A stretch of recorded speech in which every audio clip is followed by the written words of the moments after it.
Relative volume for beginners. You probably noticed NBA scouts don't waste their times in empty gyms. They flock to games where a high school kid just dropped 40 to 50 points. In the stock market, relative volume is that same scout signal. It tells you, hey, something unusual is going on here. Maybe I should take a look before everyone else does. Today, you'll learn what relative volume is, why it matters, and a simple checklist how to use it. No complicated software or paid scanners required. My job is to turn overwhelming market data into plays you can run tomorrow morning. Grab a notepad. This one is quick, but it's powerful. Let's get right into it. First, the definition. Relative volume equals the current trading volume divided by the stock's average volume for this exact time of day. If a stock normally trades 1 million shares by noon, but has already pumped out 3 million, its relative volume is 3. Think of a small school gym that usually seats 200, but suddenly has 600 bodies, cameras, recruiters hype. Something is clearly up here. So why should you care? High relative volume brings 3 advantages. First, attention. Second, liquidity. And third, potential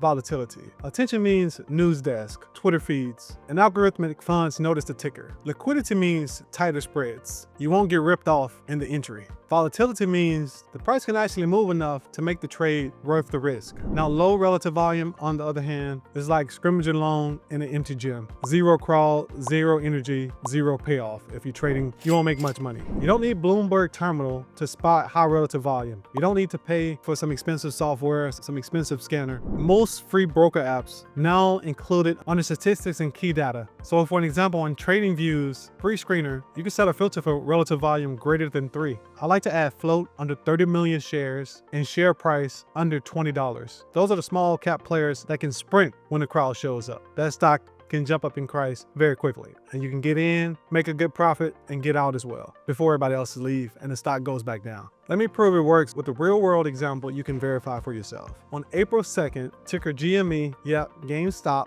opened around $18 with a pre-market relative volume of 8 after news leaked about a leadership shakeup. It was like LeBron showing up to your local rec league, volume exploded, spreads tightened, and the stock jumped up nearly 20% before lunch. Traders who spotted the relative volume early could have invested just 15 cents and earned $2 by noon. It was a fast, clean, easy layup. Now here's some common rookie mistakes to avoid around relative volume. First is chasing high relative volume without a clear support level. It's like running onto the court mid-play. You're late, you'll just get burned. Second is ignoring the catalyst. Volume without news can fade very fast. It's like, yes, the crowd was there, but it's a blowout game, so everybody left at halftime, and you showing up right before halftime thinking this is going to be going into a normal game going to the fourth quarter, but the crowd left at halftime. So the stock didn't continue to go up, everybody left and it went down, and you got burned. It's like a crowd leaving once the halftime show ends. Everybody came for the halftime Super Bowl. Third, you just blindly shorting every high relative volume, low flow ticker. It's like trying to take a charge on Zion Williamson or Shaq. It rarely ends very well. Here's my 4-point relative volume checklist. Write it on a sticky note and put it right next to your monitor. 1, a relative volume of at least 3 is high relative volume. That's something you should be thinking, hey, maybe I should take a look into this here. 2 is confirm a real catalyst. Or the company just got an earnings report, FDA news, or credible headline. Not just chat room hype, not just people talking about it on Reddit. Third is identify a clean risk level. Yesterday's high, VWAP, a whole dollar pivot. 4 is to scale out profits quickly.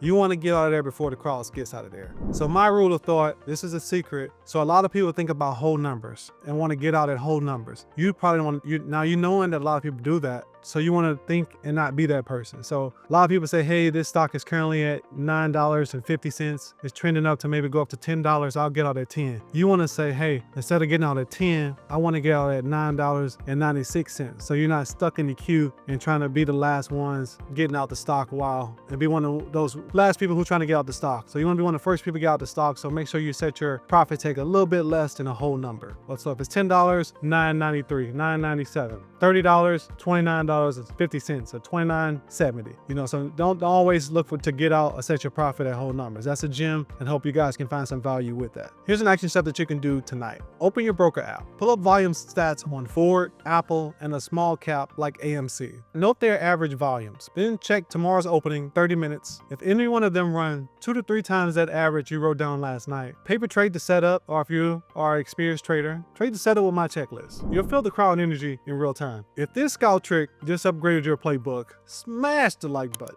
Drop RVOL, relative volume, in the comment so I know you're committed. And hit the subscribe button for more fast and actionable trading lessons. Again, guys, don't forget to check out my website with the free live alerts, Trade Life Mastery /live alerts. See you guys in the next video.